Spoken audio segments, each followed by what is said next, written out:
आज 20 नवंबर सन 1984 हम हिंदी रंगमंच और फिल्म के सुप्रसिद्ध अभिनेता श्री अमरीश पुरी से बातचीत रिकॉर्ड कर रहे हैं।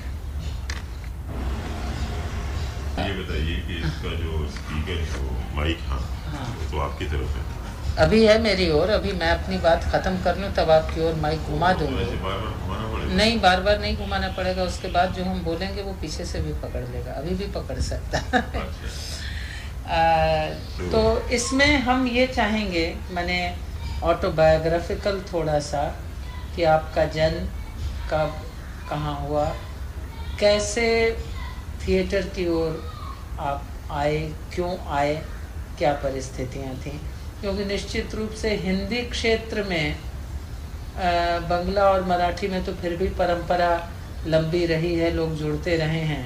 हिंदी क्षेत्र वालों को थिएटर में जुड़ने के लिए आज से 25 साल 30 साल पहले थोड़ा सा झगड़ा भी करना पड़ा है, रेजिस्टेंस भी थोड़ी सी रही। हमें पता नहीं कि तुमको क्या कैसा वातावरण मिला, तो हम शुरुआत वहाँ से करें और आप आराम से इत्मीनान से बात करो, जो कुछ भी आप कहना चाहते हो अपने बारे में। उसके बाद काम के बारे में मैं चाहता हूँ कि बीच में जहाँ पे आपको कुछ पूछना हो। हाँ बिल्कुल बिल्कुल, हम पूछते चलेंगे। हम कॉमा फुल स्टॉप लगाते चलेंगे, पैराग्राफ बदलते चलेंगे। रोक सकती हैं।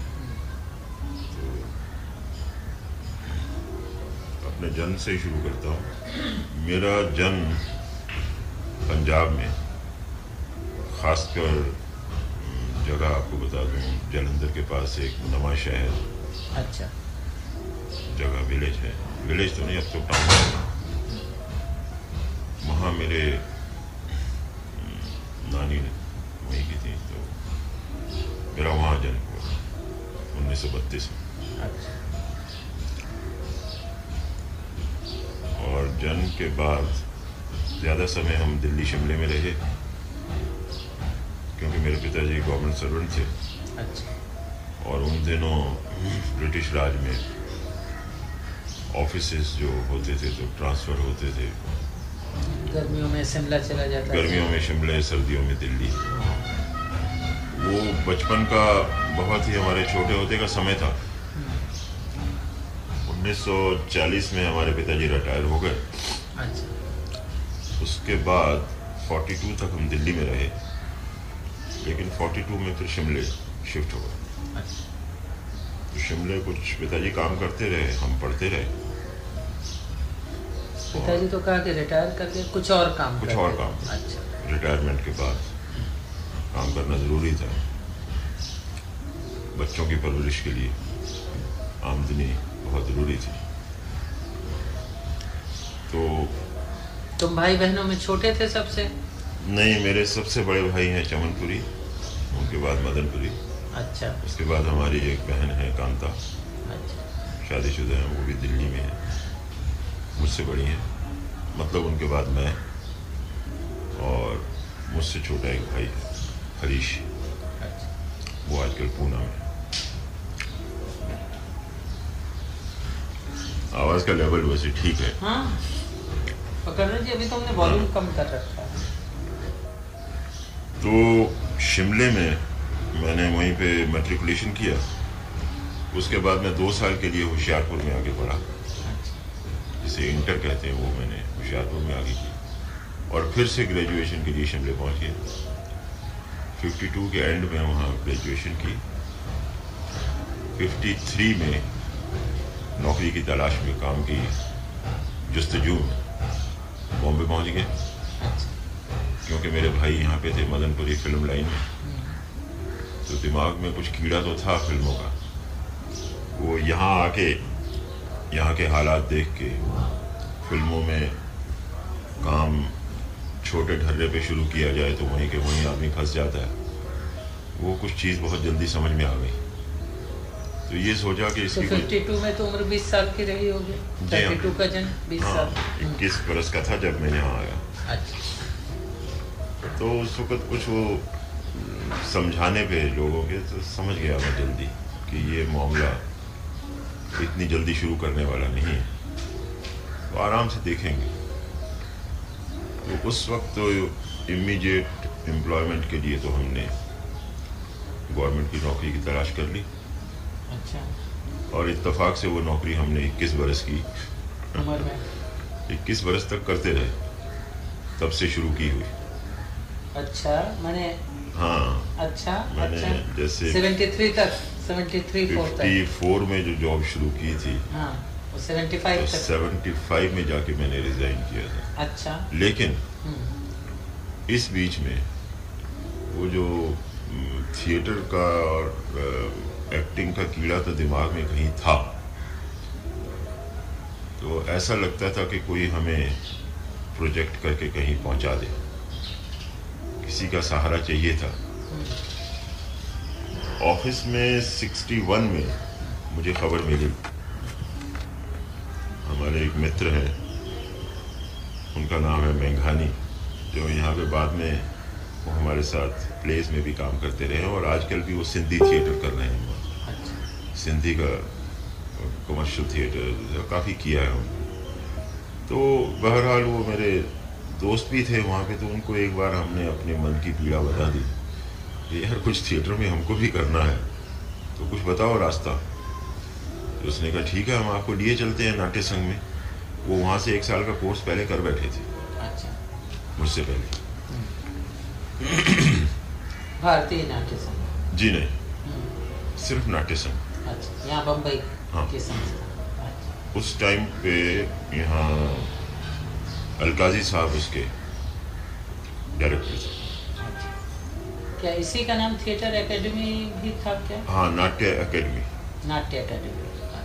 तो नाट्य कल एकेडमी, विजया ने नाम वो बताया, थिएटर एकेडमी बताया। हाँ, थिएटर एकेडमी उनकी थी, वो और संस्था थी। अच्छा। ये नाट्य एकेडमी थी। तो यहाँ पे अलकाजी साहब हेड थे, यहीं से छोड़ के वो नेशनल स्कूल ऑफ ड्रामा में गए थे दिल्ली। अच्छा। अच्छा। तो वहाँ हमें ले जाया गया।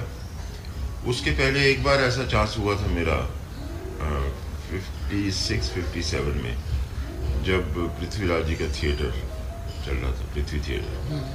तो हमने एक बार ख्वाहिश जाहिर की थी कि हम उस थिएटर को ज्वाइन कर लें, लेकिन वहाँ कुछ बहुत पेचीदा चीज़ें पाई।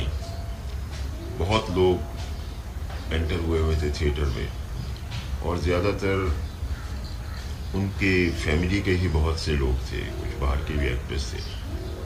तो ना जाने क्यों कुछ ऐसी हिम्मत नहीं हुई वहाँ स्टार्ट करने, वरना तो पृथ्वीराज से जो खुद भी मैंने उनसे बात की थी।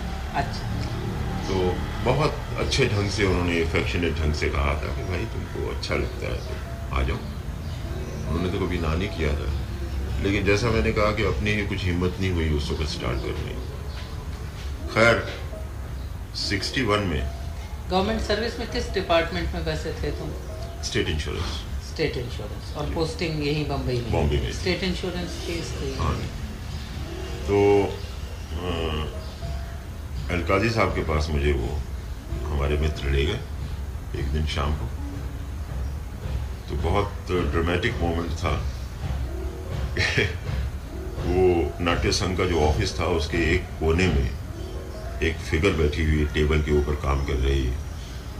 उसको दूर से मैंने देखा, जो अलकाजी साहब थे, बहुत सीरियस फेस उठा के उन्होंने दूर से मुझे एक नज़र से देखा, और हमने दूर से कहा मे आई कम इन। तो यस कह के उन्होंने बुला लिया। तो उनके सामने टेबल पे खड़े हो गए हम पास जाकर। तो उन्होंने हमारी तरफ ऊपर नीचे देखा, और हमारे मित्र ने बता दिया कि ये ज्वाइन करना चाहते हैं क्लासेस। कोर्स है, 1 साल का कोर्स था एक्टिंग। और इत्तेफाक से उन्हीं दिनों में शुरू हुआ था, और बाकी जो स्टूडेंट्स उन्होंने लिए थे उनके साथ क्लासेस शुरू कर दी थी। ये 54-55 की बात? जी नहीं, 61। अच्छा, ये 61 हाँ, की बात बीच है। में यूँ समझिए 7 बरस निकल गए अच्छा। नौकरी करने का। अच्छा। तो कुछ नहीं किया था। अच्छा। उस टाइम के अंदर हमने शादी की थी 59 में। बड़ा काम जो था 59 में। हाँ, बहुत बड़ा काम हो गया। तो शादी करने के बाद अब लगा कि कुछ और करें। तो 61 में हमने ये थिएटर ये इस तरीके से ज्वाइन किया। तो अलकाजी साहब ने हम और हमने दूर से कहा मे आई कम इन, तो यस कह के उन्होंने बुला लिया। तो उनके सामने टेबल पे खड़े हो गए हम पास जाकर। तो उन्होंने हमारी तरफ ऊपर नीचे देखा और हमारे मित्र ने बता दिया कि ये ज्वाइन करना चाहते हैं क्लासेस। कोर्स है, 1 साल का कोर्स था एक्टिंग का, और इत्तेफाक से उन्हीं दिनों में शुरू हुआ था। और बाकी जो स्टूडेंट्स उन्होंने लिए थे उनके साथ क्लासेस शुरू कर दी थी। ये 54-55 की बात है? जी नहीं, 61। अच्छा, ये 61 की बात बीच है। में यूँ समझिए 7 बरस निकल गए अच्छा नौकरी करने का। अच्छा, तो कुछ नहीं किया था। अच्छा, उस टाइम के अंदर हमने शादी की थी 59 में। बड़ा काम जो था 59 में, हाँ बहुत बड़ा काम हो गया। तो शादी करने के बाद अब लगा कि कुछ और करें, तो 61 में हमने ये थिएटर ये इस तरीके से ज्वाइन किया। तो अलकाजी साहब ने हमें ऊपर से नीचे तक देखा। Well, you want to work in theater? I said yes. Okay. तो ड्रॉर खोला और वहां से एक स्क्रिप्ट निकाल के मेरे हाथ में पकड़ा दी। This is English play by Arthur Miller, A View from the Bridge. And you study this character, the main character, Eddie Carbo. मैंने कहा हुजूर मैं अभी ज्वाइन करने आया हूँ, आपने मेरे हाथ में स्क्रिप्ट पकड़ा दिए। No, we'll see it. We'll see to it. You go and prepare it. Prepare in the sense, just read it and come tomorrow to the classes. शुरू हो गए। अब हमारी क्लासेस ही वहाँ से शुरू हुई कि वो रिहर्सल्स शुरू आर्थर मिलर के प्ले की, A View from the Bridge, और वो भी इंग्लिश में। सर मुड़ाते ही ओले पड़े। मैंने कहा ये तो मुश्किल हो गई। खैर पढ़ना शुरू कर दिया। तो सडनली 7-8 दिन में हम थिएटर में इन्वॉल्व हो गए। वो पढ़ना और उसके बाद कुछ क्लासेस का होमवर्क और कुछ सेट बनाने, कुछ ये करना। तो 1 साल तक हम थिएटर में इस तरीके से बिजी रहे। माने शुरुआत हुई अंग्रेजी के नाटक से? अंग्रेजी के नाटक से, हाँ? अंग्रेजी के नाटक से। और वो क्लासरूम प्रोडक्शन करनी थी।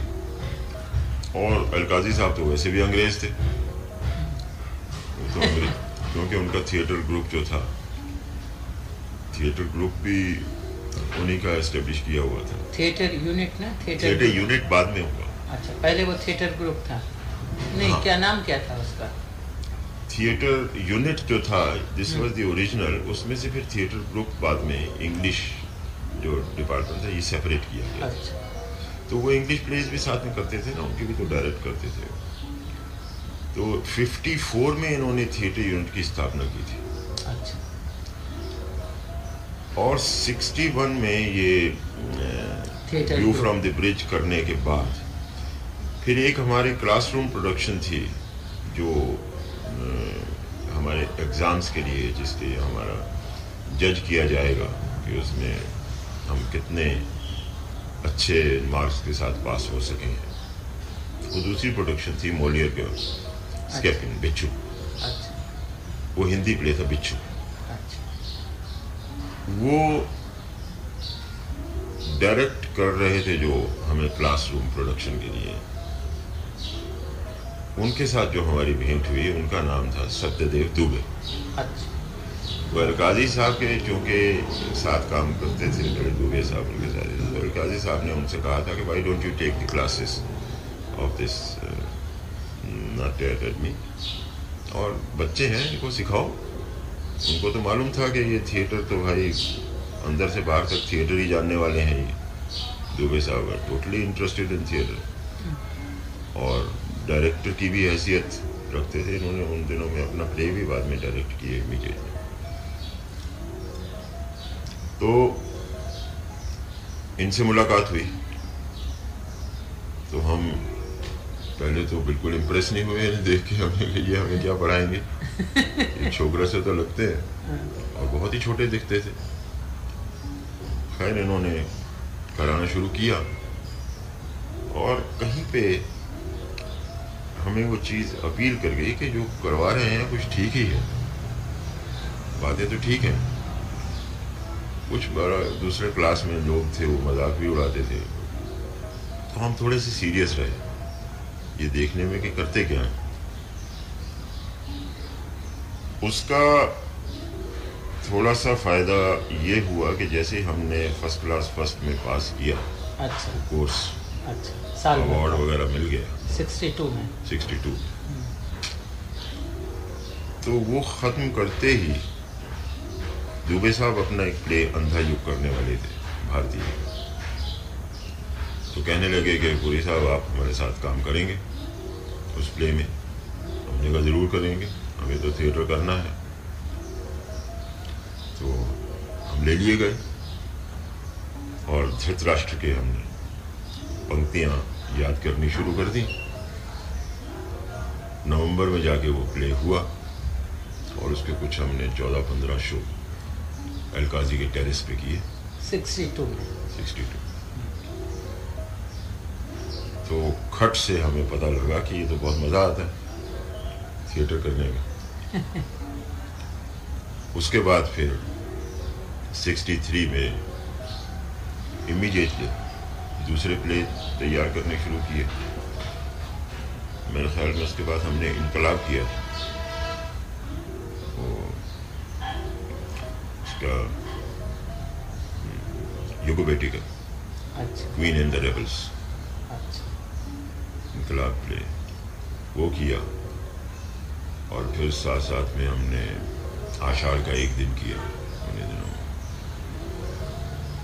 और फिर एक नाटक तोता मैना किया था अच्छा, लाल साहब का।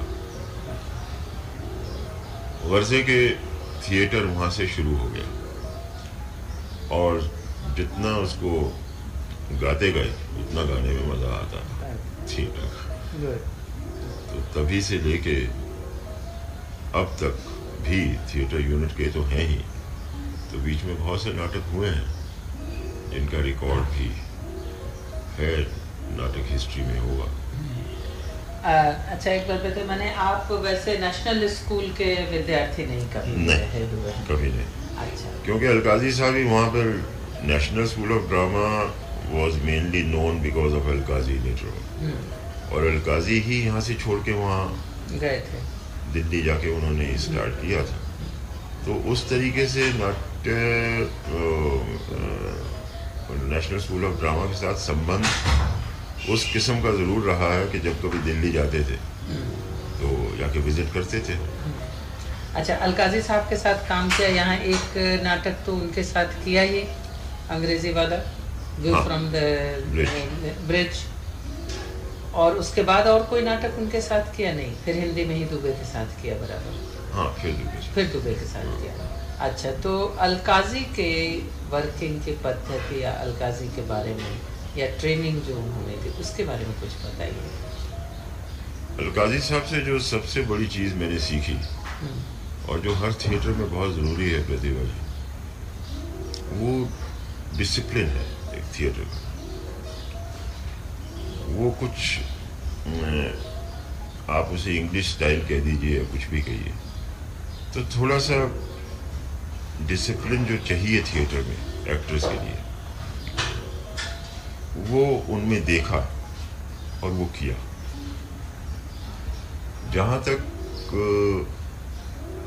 डायरेक्शन का सवाल था, डायरेक्शन का उनकी समझ बूझ जो थिएटर की है, वो बहुत सी तो समझ बूझ उनकी बोरोड थी। अच्छा, वो इंग्लिश थिएटर जो अच्छा थिएटर देखा है उन्होंने बाहर के मुल्कों में, खासकर इंग्लैंड वगैरह, वो उसको अच्छा समझकर रिप्रोड्यूस कर सकते थे, उसके आव भाव समझ सकते थे। बाकी थिएटर का उन्हें लगन बहुत रही है कुछ न कुछ करने की। He has been basically a mind, artistic bent of mind, you know. That way he was very active and influential on theatre. Alkazi कैसे, माने प्रोडक्शन वो जो करते थे उसकी प्लानिंग वगैरह सब बहुत पहले से करके तैयार करके करते थे? How he used to और train the artist, how you used to do it, कैसे करते थे? मैंने वही बताया ना कि उनकी प्रैक्टिकल साइड जो थी वो बहुत पक्की थी। एक्टर को ये डिसिप्लिन देना कि आपने नाटक करना है तो सिस्टमेटिकली कैसे करना है। आप पहले उसकी स्क्रिप्ट पढ़ेंगे, स्क्रिप्ट पढ़ के उसको डिज़ाइन करेंगे कि उसका सेट क्या डिज़ाइन होना चाहिए। माने वो हर आर्टिस्ट से सेट डिज़ाइन? हाँ, क्लासरूम प्रोडक्शन जो होती थी और ट्रेनिंग जो होती थी उनकी, उसमें वो सबके लिए ज़रूरी था। अपनी अपनी डिज़ाइन, फिर उसमें से जो डायरेक्टर को पसंद आए वो चुन करके हाँ करते कि आप प्ले पढ़ के आप उसको डिज़ाइन कीजिए कि आप इसके लिए कैसा सेट डिज़ाइन करें। अच्छा।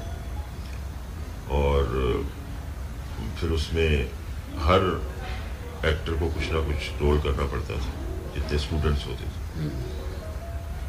और वो कास्टिंग उसकी खुद करते थे, देख के कि कौन से रोल में ज़्यादा फिट होगा। ये क्लासेस शाम को हुआ करते रहे होंगे? शाम को ऑफिस के टाइम के बाद हम जाते थे। तो उसमें काफ़ी समय जाता था। कितना समय लग जाता था एक प्रोडक्शन? एक ही तो किया होगा उसको? देखो, 2 प्रोडक्शन किए ना हमने उसके बाद। एक तो वो किया व्यू फ्रॉम द ब्रिज, और उसके बाद फिर ये बिच्छू किया। अच्छा। Bichhoo was also supposed to be directed by Alkazi only, classroom production. अच्छा। दुबे साहब उनको असिस्ट कर रहे थे। अच्छा अच्छा। तो वैसे देखा जाए तो एक्चुअली वो दुबे साहब ने ही डायरेक्ट किया था, क्योंकि वो हैंडल कर रहे थे खुद ही। तो बहुत बड़ा अंतर लगा होगा दुबे के स्टाइल में और अलकाजी के स्टाइल में? वही तो हमें इम्प्रेस किया। जैसे मैं आपको बता रहा हूँ, मैं उनके साथ जैसे काम करता रहा तो उसमें बहुत तथ्य दिखता था। उनकी कही हुई बात में कुछ रीजन दिखता था कि ये जो बात कह रहे हैं ऐसा करने के लिए क्यों कह रहे हैं दुबे जी। हाँ। अच्छा।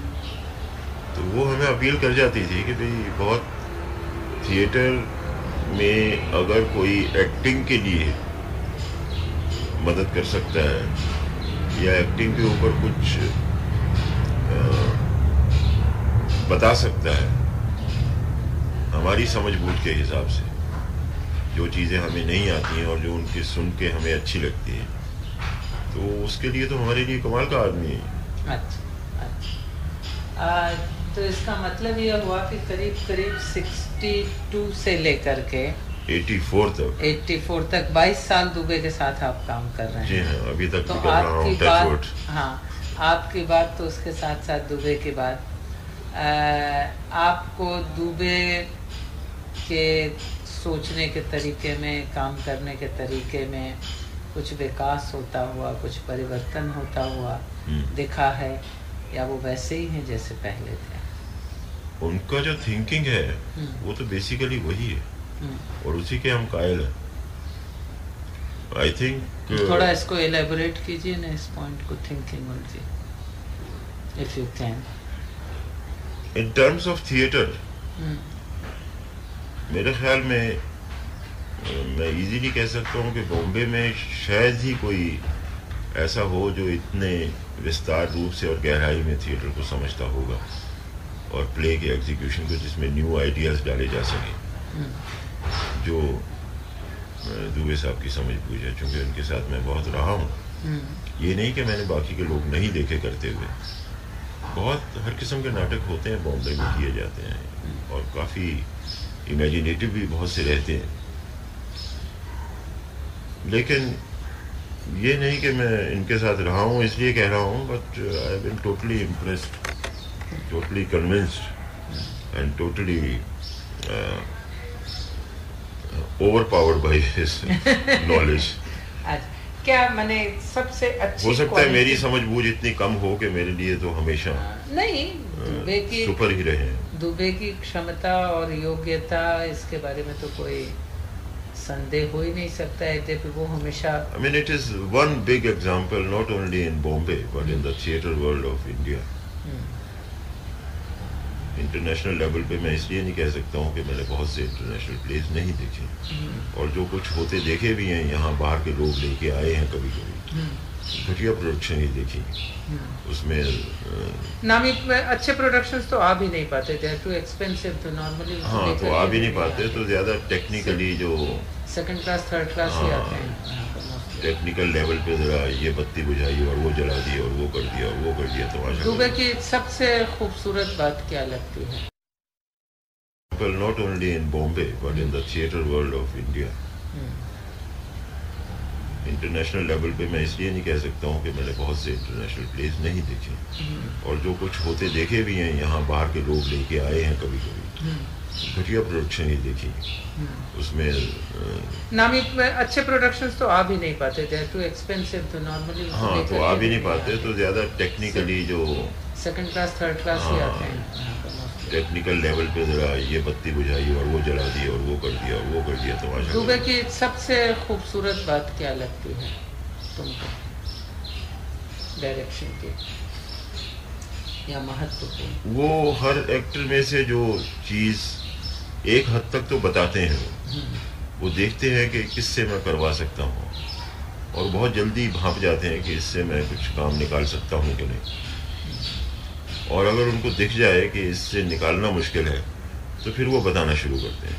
अच्छा। और इस लेवल तक बताते हैं, और इतनी बार बताएंगे कि उसको ये रियलाइजेशन होना शुरू हो जाए एक्टर को कि इस बार मुझे बताया गया है, नेक्स्ट टाइम मैं खुद खोजने की कोशिश करूँगा। अच्छा। उनका ढंग बताने का ये होता है, यानी किसी को अंडरमाइन करने वाली तो बात रहती नहीं है। अच्छा। अच्छा। उसमें से कितना मैक्सिमम निकाल सकते हैं। He is always in the lookout for adding more people, more responsible people, more interested people in theatre. अच्छा। उनका कहना है कि थिएटर कोई मेरे बाप की जागीर नहीं है, let everybody do it।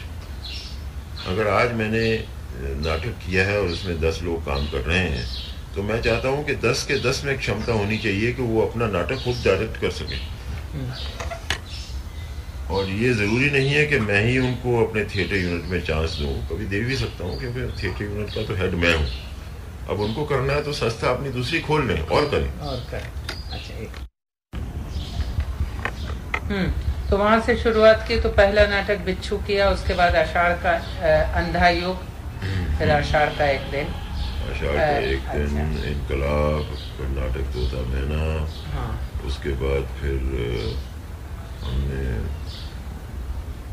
तो सुनो जन्मे जो तो बाद में किया, उससे पहले भी 65 में, और कौन से नाटक थे फिर? एक नो एग्जिट भी तो वो 65 में किया था। हाँ। जब भी दुबे साहब मेन रोल कर रहे थे। अच्छा। एक बात ये बताइए, इतने नाटक किए, किन नाटकों में करके, हमारे ख्याल से ज्यादातर नाटक सब जो किए वो आपने दुबे के ही साथ काम किया? ज्यादातर। और किसी के साथ भी किया? बाहर मैंने कुछ ऐसे 2-3 बार किया था। अच्छा। एक तो डॉली रिजवी के साथ किया था, हमको ख्याल है कलकत्ता में आए थे करने के लिए। हाँ। बाकी मैंने एक और यहाँ के रोशन है, वो भी इंग्लिश थिएटर करती थी, उनके साथ एक यहीं का दीना, क्या नाम था, उन्होंने प्ले लिखा हुआ था, इंग्लिश प्ले। अच्छा। उसको कुछ अवार्ड भी मिला था। अच्छा। तो उस प्ले को किया था, बहुत अच्छा नहीं हुआ था वो प्ले। अच्छा। इंग्लिश प्ले किया था। अच्छा, इतने नाटक आपने किए, इनमें से किस नाटक को और उसमें किए गए रोल को आप महत्वपूर्ण मानेंगे, आपको अच्छा लगता है, आनंद मिला करके? वैसे तो नाटक सभी आनंदित करने वाले हुए। Very good. क्योंकि नाटकों की जो एक चॉइस होती थी मेनली दुबे साहब की हुई, तो ऑल हैव बीन गुड। कुछ थोड़े 3-4 छोड़ के जो ऐसे ही ठीक है कर ली, और वो भी एक चेंज के लिए अच्छे रहते हैं। वरना कुछ ऐसे नाटक हैं वाकई में जिनमें बहुत मज़ा आया, जैसे पगला घोड़ा। अच्छा। बहुत मज़ा आया था। अच्छा। आनंद होता था। पगला घोड़ा में कार्तिक का रोल किया था? जी। अच्छा। कार्तिक कंपाउंडर। अच्छा। है वदन गिरीश कार्नाल का। तो नाटक करते थे, बहुत मज़ा आता था, उछल के करते थे। अच्छा। और उससे पहले शांतता कोर्ट चालू है मराठी का, हिंदी अच्छा। में चुप कोर्ट चालू है। हाँ। सुलभा ने डायरेक्ट किया था। अच्छा। कंपटीशन में लेके गए थे नागपुर में। अच्छा। जिसमें हमें 4 अवार्ड मिले थे उसके, एक तो नाटक का, अच्छा। नाटककार का, फिर डायरेक्शन का, तो हिंदी बेस्ट में ही किया प्रोडक्शन होगा। का। हिंदी में किया हाँ। ना। हाँ। और मुझे बेस्ट एक्टर का अवार्ड मिला था। दैट अच्छा। वाज महाराष्ट्र स्टेट कंपटीशन का था वो। अच्छा। अच्छा। तो स्टेट कंपटीशन में क्या किसी भी भाषा में आप कर सकते हैं? 69 में किया था। हाँ जी। हिंदी, मराठी, किसी भी भाषा में कर सकते हैं? नहीं, उन्होंने ऐसा रखा हुआ था मराठी और हिंदी का भी। हिंदी के जितने नाटक होते थे वो नागपुर में किए जाते थे। अच्छा। तो चूंकि नागपुर में हिंदी काफ़ी प्रचलित है, अच्छा। तो इसलिए हिंदी का भी उन्होंने एक विभाग रखा हुआ है। अच्छा। अच्छा। अच्छा। तो वो नाटक हुआ और फिर राकेश जी के आधे अधूरे, वो तो देखा हुआ। वो भी बहुत मज़े से किया और अब तक भी कर रहे हैं। अच्छा, अभी भी करते हैं? हाँ। अच्छा। वो उसके बहुत शो किए हैं। हाँ, उसमें कौन कर रहा है अब? सावित्री करो, अभी सुनीला प्रधान। सुनीला कर रही। अच्छा। अच्छा। पहले ललिता कार्यकर करती थी। हाँ। अच्छा। तो ललिता कार्यकर ने तो पहले शोज किए थे कुछ। मैंने जब देखा था तब 20-25 ललिता कार्यकर को। हाँ, 20-25 शो किए थे। 69 उसके बाद में देखा उनको ट्रांसफर कर दिया था मराठी में। हाँ। उसकी मराठी प्रोडक्शन की थी, जो फिर डॉक्टर लागू कर रहे थे मेन रोल। तो हमारा हिंदी का कंटिन्यू करने के लिए तो बाकी की मैंने सारी जो फैमिली थी अपनी दे दी थी मराठी को। अच्छा। तो मैं ही एक हिंदी का रह गया था। अच्छा। और मैंने फिर नई फैमिली बनाई। नई फैमिली बनाई। हाँ। तो आपको ये सुख भी जो है सो मिला। हाँ, एक परिवार पूरा त्याग करके परिवार दूसरा तैयार परिवार। करके बहुत बेटियां बदलती रहीं। हाँ। बेटे बदलते रहे। तो पत्नी को पकड़ के रखा, सुनीला प्रधान ही रही। अच्छा। अच्छा। तो वो हमेशा प्रधान रही। अच्छा, अब आप पिछले और फिर अपना एवं इंद्रजीत करने में अच्छा। बहुत आनंद आया। बहुत आनंद आया था। अच्छा, कुछ ये लगता था। सखाराम बाइंडर। अच्छा। तो ये कुछ प्ले हैं जिनको करने में एक बहुत उत्साह और एक फीलिंग होती थी कुछ कर रहे हैं। कुछ कर रहे हैं। हाँ। अच्छा, इसमें कुछ ये लगता था कि आप कुछ अपनी ओर से ऐड कर रहे हैं, या डायरेक्टर जितना बताता था उतना भर ही रिप्रोड्यूस करते थे? देखिए, डायरेक्टर तो रियली प्रतिभा जी उतना ही बता सकता है जितना आपको आपकी समझ देखता है। आपको मूवमेंट्स बता देगा कि मुझे ये चाहिए, ये चाहिए, ये चाहिए, और ये फीलिंग्स चाहिए, ये मेरा टोटल एटीट्यूड है प्ले का। अब जब तक उसमें एक्टर अपनी तरफ से कुछ नहीं डालेगा तो फिर तो प्ले एक बिल्कुल एकेडमिक लेवल पे ही रह जाता है कि हाँ ये प्ले है। तो भले ही आप जाके स्टेज पे देख लीजिए या खुद बैठ के किताब पढ़ लीजिए, तो फिर तो खुद किताब पढ़ने में मज़ा ज़्यादा आएगा। हाँ। अच्छा। और दुबे इसके लिए पर्याप्त छूट देते थे? बिल्कुल। कि आप अपने ढंग से? नहीं, आप ढंग से नहीं, वो ढंग भी उनका जो माइंड में रहता था कि मुझे ये चीज़ चाहिए। हाँ। इस ढंग का मुझे करके दिखाइए। अच्छा। ये कंडीशन भी रहती थी कि हाँ ये तो आपको दूसरे किसी भी ढंग से नहीं करने दूंगा, ये मेरे माइंड में जो ढंग है वही सही है, and this is an order. तो उस ढंग से वो कीजिए।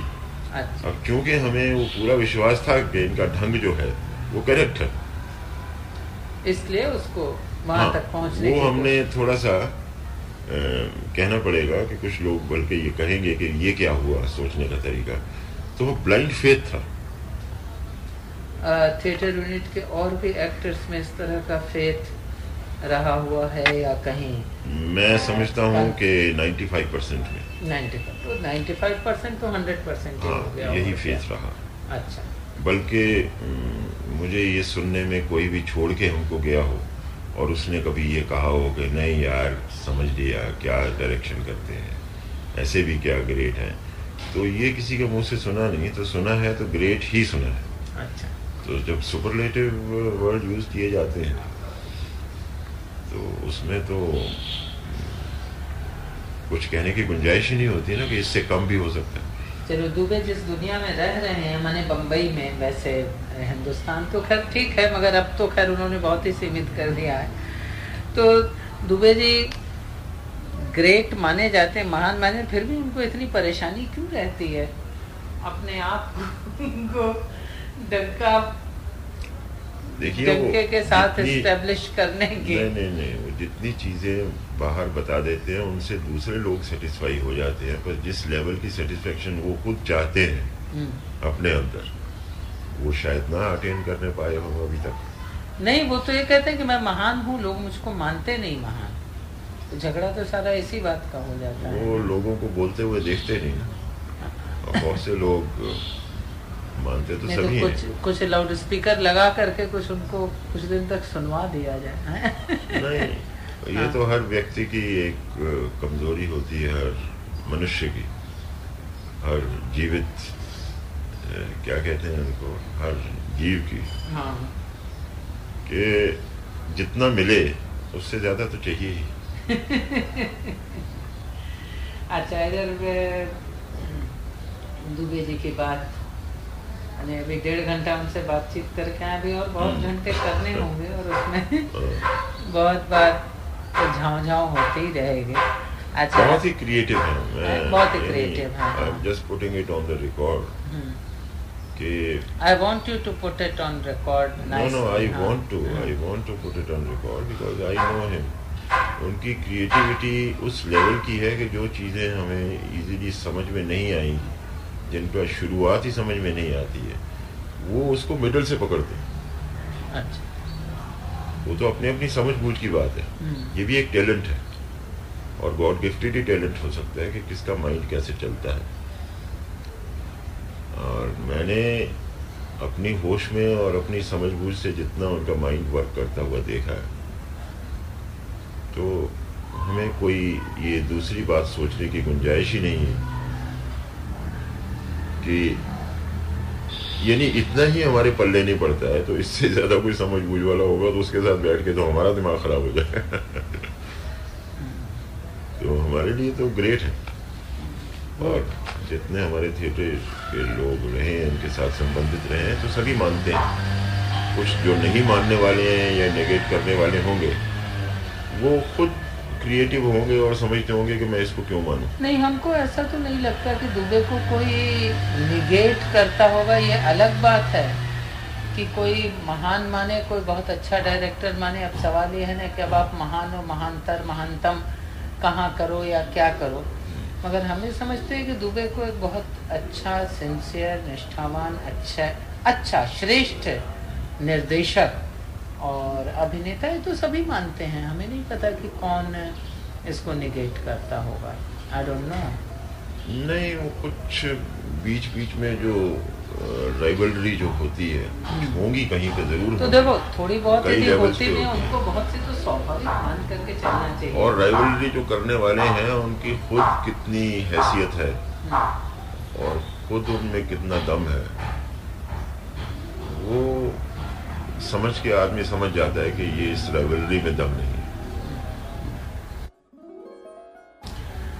अच्छा, इधर पिछले काफी दिनों से तुम फिल्म में भी काम कर रहे हो। जी। और कितने साल हो गए? 8-10 साल तो हो गए फिल्मों में। तो अभी 10 साल हो गए। 10 साल हो गए हैं। 10 क्यों? मैंने एक्चुअली तो फिल्मों में काम करना शुरू किया हुआ है 70-71 से। 70-71 से तो करीब 13-14 साल हो रहे हैं।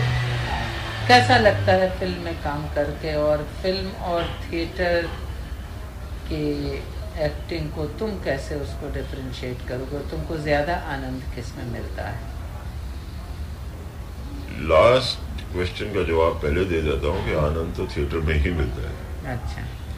फिल्मों का जो आनंद है वो दूसरे किस्म का है। एक तो इमीडिएट मिलता नहीं। हाँ। और उसके लिए जैसे फिक्स डिपॉजिट पॉलिसी रखी हो, बाद में पैसे मिलेंगे। हाँ। वो हिसाब होता है कि आज आप काम कर दीजिए, आपको इसका श्रेय मिलेगा जाके 1 साल के बाद। हाँ। खुशकिस्मती से अगर 1 साल में पिक्चर रिलीज हो जाए तो और तब तक जो है वो काम करने का आनंद तो खत्म ही हो गया रहता है, आदमी भूल भी चुका होता है। और फिर वो आनंद रिवाइव होता है बाद में। ये सडनली याद आता है, हाँ यार इसमें काम किया था, तो ये तो अच्छी चल रही है अभी। और कभी कभी देख के बहुत कोफ्त होती है कि इसमें काम तो हमने अच्छा किया था, ये तो बहुत बकवास बन गई। हाँ। और हमारा काम भी बकवास है, क्योंकि वो टोटलिटी में ही पिक्चर जब ठीक नहीं बने, जो बहुत सी चीज़ों के ऊपर निर्भर है। अब उसमें फोटोग्राफी है, उसमें कैमरा एंगल्स हैं, अब किस तरीके से उसको फोटोग्राफ किया गया है, एक सीन को कैसी शेप दी गई है, उसकी कटिंग कैसी की गई है, एडिटिंग कैसी हुई है, साउंड कैसी हुई है, उसमें क्या क्या है। अब वो सब चीज़ें तो हमें मालूम नहीं होती हैं शूटिंग करते हुए, हम तो अपनी एक्टिंग करके आ जाते हैं, और वो एक्टिंग हम उसी नशे में और उसी जोश में करते हैं जो थिएटर में करें। ये ज़रूर है कि हम सीन बाई सीन करते हैं, लेकिन उसमें उतना ही डालने की कोशिश करते हैं, और कम इसलिए आता है कभी कभी कि वो थिएटर में तो एक 4 महीने की रिहर्सल से, 4 हफ्ते की रिहर्सल से कैरेक्टर दिमाग में बैठा हुआ होता है कि ये है, ये लाइनों में मीनिंग ये है, वर्ड्स में मीनिंग ये है, शब्दों के पीछे जो ये मतलब है। वो फिल्मों में सामने जब लाइन्स आती हैं तो उसी वक्त आपको एक्टिंग करके वो सीन पूरा करना होता है, तो उतनी गहराई आ नहीं पाती कभी कभी। अच्छा, क्या मैंने बिल्कुल इस तरह से फिल्मों में करते हैं क्या? जरा सा एक सीक्वेंस लिया, 2 डायलॉग आपको दिया, ये डायलॉग बोलना है, इस तरह से? देखिए, जो ज़्यादातर कमर्शियल फिल्में बनती हैं उनका एटीट्यूड यही होता है कि आप वहाँ पे पहुँचे सेट पे तो आपको बताया गया जी आज फला सीन करें। अच्छा। उस सीन में 2 पेज का सीन हुआ, उसमें मेरे 4-5 डायलॉग अलग अलग हुए, तो सीन पढ़ के आप उस वक्त समझ जाइए कि आप क्या करना चाहते हैं। टोटल जो कैरेक्टर की समझ है वो आपको मिल चुकी है, बताया जा चुका है कि आप ये काम कर रहे हैं। तो उसी वक्त वो सीन को प्रिपेयर करके, उसके डायलॉग वगैरह याद करके, तो उसी टाइम पे वो सुबह से शाम तक जो सीन पूरा करना है डिफरेंट एंगल से, पीस बाय पीस, एक सीन के 8-10 शॉट बनाए जाते हैं, तो उसी सीन में वो शॉट जगह जगह से लिए जाएंगे। तो ऐसा फिल्मों का काम रहता है। अब वो हमारा थिएटर का तो एक कंटिन्यूस प्रोसेस होता है जिसमें एक आनंद दूसरे किस्म का आता है। तो आपके जो लास्ट प्रश्न का जवाब था वो मैंने ये दिया है, आनंद तो थिएटर में ही आता है, फिल्मों में आनंद बाद में मिलता है, और कभी कभी वो आनंद इतना ज़्यादा मिलता है कि जो शोहरत के लेवल पे होता है, अब फैन बन जाते हैं आपके, तो जो आदमी नहीं भी आपको जानता होगा या फिर वो फिल्म में आपको देखने के बाद आपका फैन भी हो जाएगा। तो उस किस्म की जो ये क्रेविंग होती है हर ह्यूमन बीइंग की टू बी नोन, वो काफ़ी सेटिस्फाई होती है। कहीं कॉन्ट्राडिक्शन बहुत बार नहीं लगता, क्योंकि थिएटर में तो अभी भी, हिंदी थिएटर में तो बहुत ही कम लोग आते हैं, फैन वाली स्थिति तो नहीं ही कहनी चाहिए कि नहीं ही बन पाती है। तो कैसा, तुमको कैसा लगता है थिएटर के बाद उस तरह की शोहरत नहीं मिलती तो कुछ उससे तकलीफ होती है? नहीं, थिएटर की जो शोहरत है वो बहुत पर्सनल लेवल पे होती है, क्योंकि थिएटर देखने वाले भी जो आते हैं वो इतने क्लोज कांटेक्ट में बैठे होते हैं देखने के लिए, और नाटक खत्म होने के बाद फिर आके वो पर्सनली मिलते हैं, वो भी अच्छा लगता है। तो उनके जो इम्प्रेशंस हैं वो इमीडिएटली पता लग जाते हैं, and they are in direct contact with you. All those people who have come and seen your play for past 10 years who have been seeing your play and coming and every time, उनकी एक look से पता लग जाता है कि how much they have like my work in the play और how much they have like the play, और उनकी नज़र को देख के ही वो अपनी सेटिस्फेक्शन हो जाती है कि हाँ ये काम किया हुआ व्यर्थ नहीं गया, अर्थ है इसका, अर्थ है इसका। तुमने कुछ डायरेक्शन का काम भी किया कुछ एक नाटकों में? डायरेक्शन का काम मैंने किया सिर्फ एक प्ले के लिए, और वो भी दुबे साहब के कहने पे कि गोरी साहब आप एक प्ले डायरेक्ट कीजिए तो आपको ज़रा कुछ समझ में आएगा कि एक्टिंग क्या होती है, दूसरों की प्रॉब्लम क्या होती है, आप तो अपना ही सोचते हैं। वो सारी रात? वो सारी रात। अच्छा। सारी रात प्ले जो आप ही ने जिसका अनुवाद किया है वो हमने किया और अच्छी तरह हमने मज़े से उसका टाइम लगाया। अच्छा। सोच समझ के क्या करना है क्या नहीं करना, तो गाइडेंस वगैरह तो हिसाब से उस लिहाज से शुरू में देते हैं। जैसे जैसे मैं पढ़ता रहा प्ले को तो मुझे बहुत आनंद आया। अच्छा। तो उसमें जो भी हाव भाव लाने थे, जो कुछ करना था, उसको पूरा सेट किया फिर मैंने।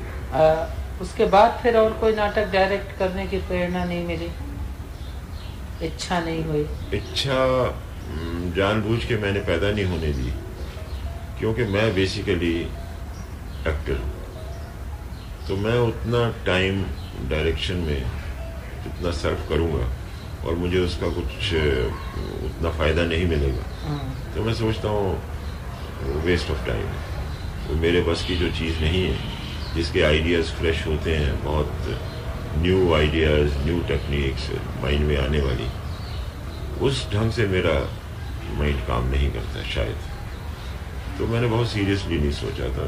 आई am happy as an actor.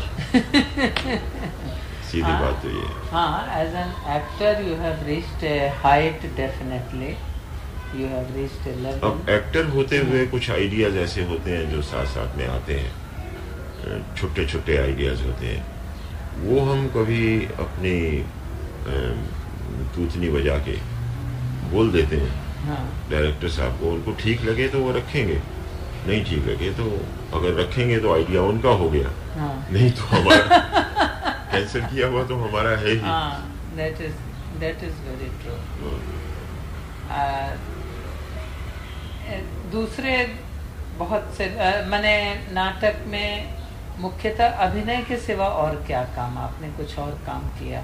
नहीं, बैक स्टेज काम भी देखा हुआ है, वो तो सब समझ बूझ है, हम कर सकते हैं कभी। पर फॉर्चुनेटली और अनफॉर्चुनेटली मुझे वो बैक स्टेज का ज़्यादा काम करना नहीं पड़ा, क्योंकि शुरू में ही हमेशा स्टेज पर रहे, मेन रोल्स में इन्वॉल्व रहा हूँ, तो अपने हेल्पर्स साथ में कुछ आ जाते थे दूसरे, जिन्होंने बैक स्टेज भी किया, जिन्होंने बाद में एक्टिंग भी किया, और ज़्यादा थिएटर की समझ आती है उन लोगों को, to go into all fields. अच्छा, आपने दुबे जी के काम के बारे में चर्चा की, कुछ और डायरेक्टर्स और एक्टर्स जिनको आपने देखा यहाँ बम्बई में या हिंदुस्तान में कहीं भी और देखा, उनके काम के बारे में, whom do you think have done useful creative work?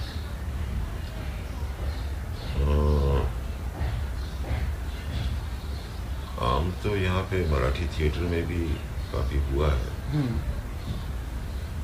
Bengali theatre भी देखा है हमने, और गुजराती थिएटर भी देखा है। एक तो अपने मराठी में विजय मेहता, काफ़ी इम्प्रेस किया हमने उनके काम में। सुलभा ने बहुत अच्छा काम किया, सुलभा के साथ तो हमने प्ले किया भी है, उसकी डायरेक्शन में मैंने 2 प्ले किए हैं। अच्छा, कौन से? सकाराम बाइंडर। अच्छा। और उससे पहले चुप कोर्ट चालू। अच्छा। सुलभा ने डायरेक्ट किया था। अच्छा, फिल्म जो बनी थी चुप कोर्ट चालू, शांतता कोर्ट चालू है, मराठी वाली, तो वो किसकी, अरविंद की डायरेक्ट की हुई थी फिल्म? हाँ। क्या बात कर रहे हैं आप, दुबे साहब की? नहीं, मराठी वाली। अच्छा, मराठी फिल्म दुबे साहब ने डायरेक्ट किया है। कलकत्ते में दोनों देखा था हम लोगों ने, शांतता और वो। हाँ, प्ले जो था, प्ले अरविंद ने डायरेक्ट किया था। प्ले जिसकी फिल्म बनी थी? हाँ, बट प्ले डायरेक्ट किया था अरविंद ने। अच्छा, और उसकी जो फिल्म बनी थी वो दुबे साहब ने डायरेक्ट की। अच्छा। अब फिल्म तो मीडियम ही डिफरेंट है ना। Film is a different medium. Play, मगर फिर भी शांतता में फिल्म के मीडियम एक्टर्स वही लिए थे उन्होंने। हाँ। बट वो कैमरा प्लेसिंग्स, क्या सीन कहाँ से कट करके कहाँ करना है, और फिल्म स्क्रिप्ट उसकी कैसे लिखनी है, तो फिल्म स्क्रिप्ट उसकी डिफरेंट तरीके से लिखी गई थी। अच्छा। वो नाटक की जो स्क्रिप्ट थी वो नहीं, तेंदुलकर साहब को कह के उसकी फिल्म स्क्रिप्ट लिखवाई थी। अब चूंकि वो फिल्म बन गई थी, तो फिल्म को दुबे साहब ने डायरेक्ट किया। अच्छा, हाँ, नहीं ध्यान आ रहा है वो और उस समय वो दिखाया था ना, हिमालय, क्या नाम है दूसरी दुबे की फिल्म का? हाँ, विंध्याचल। विंध्याचल। विंध्याचल के नहीं क्या था, अनुभवों के विंध्याचल, क्या कुछ ऐसे ही था ना नाम उस पर एक बार। हाँ, लेकर के गए थे कलकत्ता, वो दोनों देखे हुए थे। अच्छा, तो विजया का काम इंटरेस्टिंग लगा, सुलभा का लगा, और पर्ल पद्म सिंह यहाँ अच्छा काम करती है। अच्छा अच्छा, हाँ। और बंगाली के हमने नाटक देखे इनके, शंभु मित्र के जितने भी नाटक मैंने देखे हैं बहुत इम्प्रेस हुआ। He himself as an actor and as a director बहुत मज़ा आया, और इससे बहुत प्रेरणा मिलती है। यानी जिसे शब्द कहना चाहिए प्रेरणा वाला, वो सही ढंग से मुझे उनका काम, उनका खुद का काम किया हुआ और उनके total handling of the place में वो मिला। और बादल बाबू का देखा काम कुछ? बादल बाबू का मैंने काम नहीं देखा। देखा ही नहीं? अरे अच्छा, उनके सिर्फ मैंने प्ले, वो जो यहाँ पे कंपटीशन के लिए प्ले लेके आए थे एक बार, पगला घोड़ा, तो किसका डायरेक्ट किया हुआ था कंपटीशन में? बादल बाबू? हाँ नहीं, वो तो शंभू बाबू ने ही किया था कलकत्ता में, जिसमें शंभू बाबू की लड़की काम कर रही थी।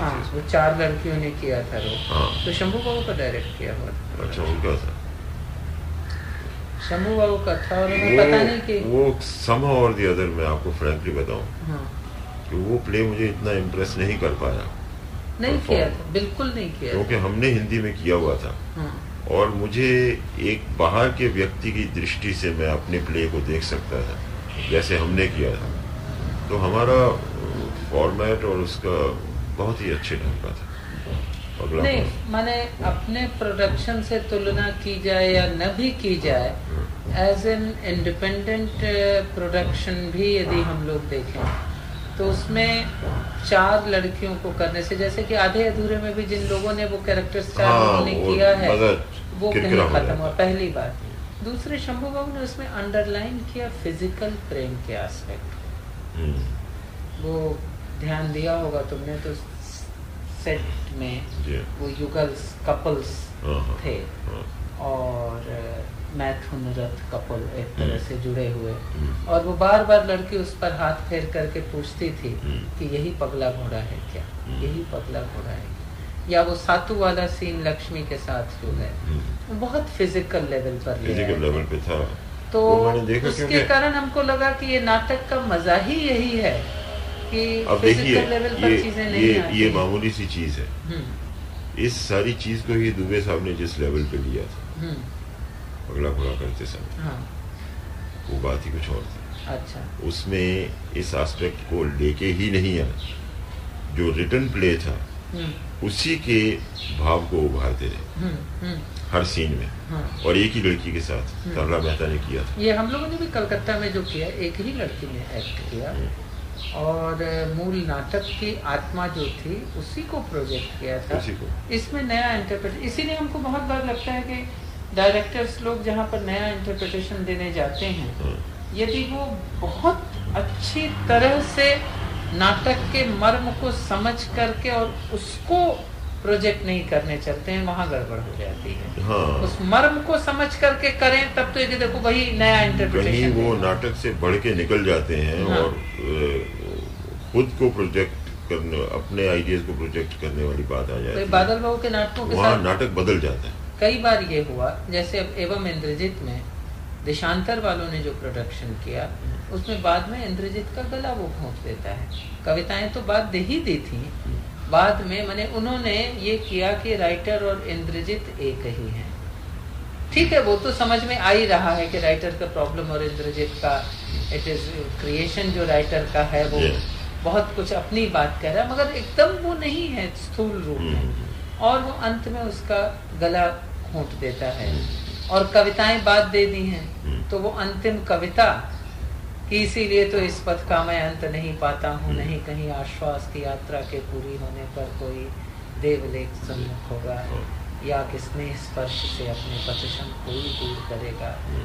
तो ये जो कविता है पथश्रम कोई दूर करेगा, और अंत में आकर के कि तीर्थ यही, गंतव्य यही है, तो ये सारी बात ही खत्म हो जाती है। मीनिंग खत्म हो जाता है। मीनिंग खत्म हो जाता है। आप कहीं अधूरी बात कह करके आप छोड़ देते हो। तो हमको ये लगा कि मैंने हमको थोड़ा सा असंतोष रहा। एवं इंद्रजीत की बंगला वाली ओरिजिनल प्रस्तुति देखी थी, श्यामानंद की देखी, देशांतर। अच्छा देखिए, हमने एक नाटक में बहुत छोटी सी चेंज की थी, जैसे आधे अधूरे, उसमें शुरू और अंत वाला। हाँ, शुरू में जो बोलता है वही अंत में, वही हमने अंत में बुलवा दिया। तो अच्छा, तो उस चेंज से क्या हुआ था कि उससे वो बात कहीं पूरे जो बीच में जो कुछ घटित हुआ था, और वो शुरू का काले सूट वाला आदमी जैसे लगा कि पूरा नाटक एक में जुड़ गया है। वो कह रहा है, अपनी बात कह रहा है, और वही बात है, और एंड में वही बात कह दी। उससे नाटक कहीं मैंने था, वो भी एडिशन था, मगर उस एडिशन से पर वो एडिशन इसी ढंग से की गई थी कि वो अलग नहीं दिखे, अलग नहीं दिखे, और नाटक इफेक्ट नहीं हो, और वो बात जो कह रहा था वही, और नाटक को कुछ फायदा ही हो उससे। मान लो वो प्रूव कर रहा है वही बात, किससे कोई प्रूव कर रहा है। ये भी माइंड में आता है कि जो नाटककार उस वक्त नहीं समझ पाया, वो देखने के बाद वो खुद भी एक दृष्टि से देखे कि हाँ, ये मेरे नाटक को फिनिश कर दिया अच्छे ढंग से। तो इस तरह से वो होने से तो देखो एक नया इंटरप्रिटेशन दुनिया में हर कहीं भी नाटक, अलग अलग निर्देशक जब नाटक करते हैं तो मजा उसी का है, वही प्रोडक्शन श्रेष्ठ माना जाता है। उसका एसेंस नहीं जाना चाहिए, एसेंस नहीं जाना चाहिए, और वो जहाँ लोग करते हैं वहाँ बहुत प्रॉब्लम हो जाता है, और बहुत बार करते हैं। That is immoral. That is immoral, unethical and immoral।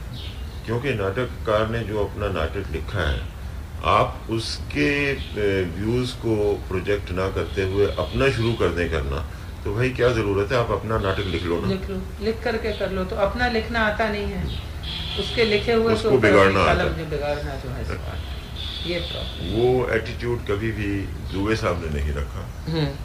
Dubey साहब की हमेशा यही कोशिश रही है कि नाटक उसको चेंज करके इम्प्रूव किया हुआ ना दिखे तो करने का फायदा नहीं।